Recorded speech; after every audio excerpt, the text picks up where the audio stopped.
مساء الأناقة والرقة على أجمل بنات. نورتي القناة يا ملكة الجمال. خلونا نبدأ بالصلاة على النبي. لو بتحبي الموضة والشياكة اضغطي لايك واشتركي في القناة عشان تشوفي أحدث التصميمات أول بأول.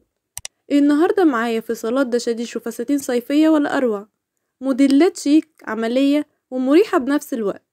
تابعي للنهاية وقوليلي ايه أكتر موديل عجبك.